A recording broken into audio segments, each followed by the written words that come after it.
Assalamualaikum warahmatullahi wabarakatuh. Saya Citra Nadia, PSP Rating 19 dengan NIM 1911030121. Di sini saya ingin menyimpulkan dari acara workshop pencegahan plagiasi dan sosialisasi SOP cek plagiasi karya ilmiah dosen dengan judul membudayakan cek plagiarisme sebagai wujud integritas akademisi. Baiklah, definisi dari plagiat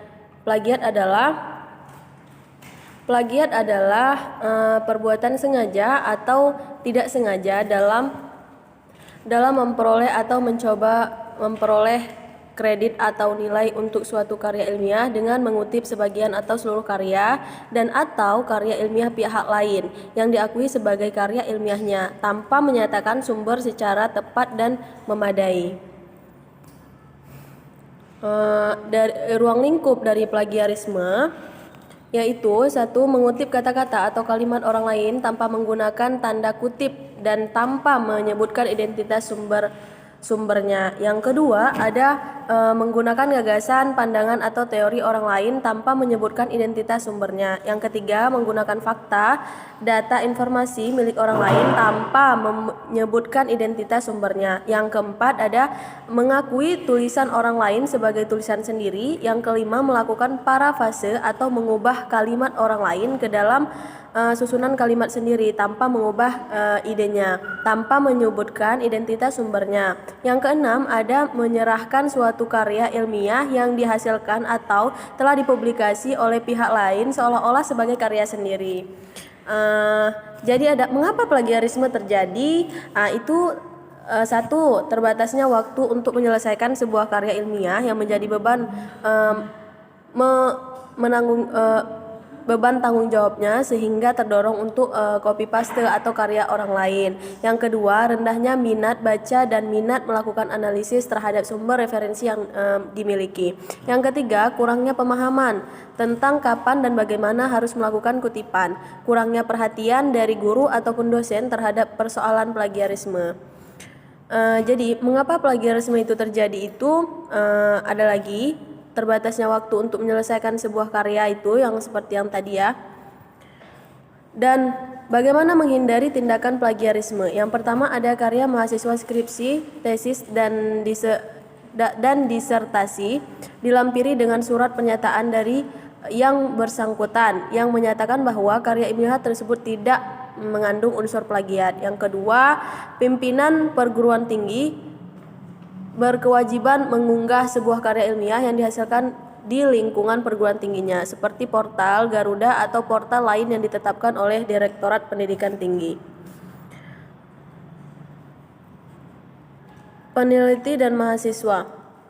1. Menggunakan 2 tanda kutip jika mengambil langsung atau kalimat dengan menyebutkan sumbernya. Yang kedua, menuliskan daftar pustaka atas karya yang dirujuk dengan baik dan benar. Yang dimaksud adalah sesuai panduan yang ditetapkan masing-masing industri dalam penulisan daftar pustaka. Yang ketiga, melakukan parafrase dengan tetap menyebutkan sumbernya. Parafrase adalah mengungkapkan ide atau gagasan orang lain dengan menggunakan kata-kata sendiri tanpa merubah atau maksud atau makna ide atau gagasan dengan tetap menyebutkan sumbernya.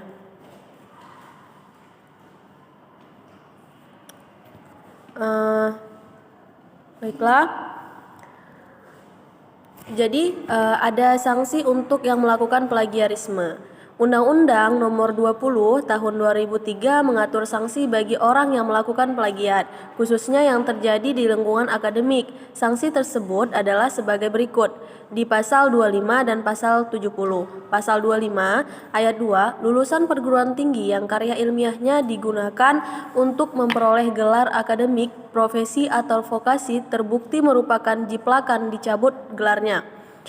Pada pasal 70, lulusan yang karya ilmiah yang digunakannya untuk mendapatkan gelar akademik, profesi atau vokasi sebagaimana dimaksud dalam pasal 25 ayat 2 terbukti merupakan ciplakan dipidana dengan pidana penjara paling lama 2 tahun dan atau pidana denda paling banyak 200 juta rupiah.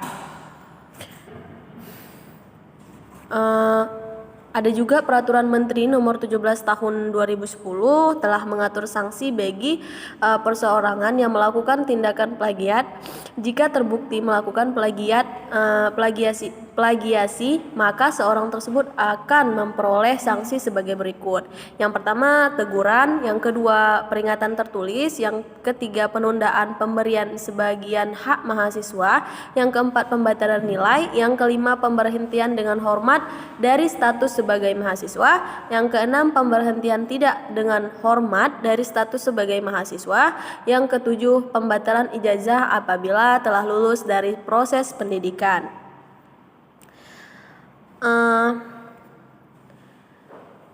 Ada juga beberapa aplikasi atau platform cek plagiasi.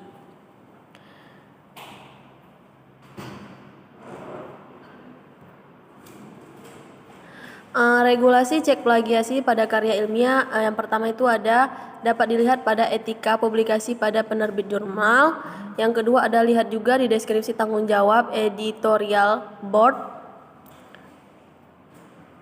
Dan ada beberapa alur proses artikel sampai diterbitkan suatu karya ilmiah. Baiklah, mungkin hanya itu yang dapat saya simpulkan. Lebih dan kurang saya mohon maaf. Assalamualaikum warahmatullahi wabarakatuh.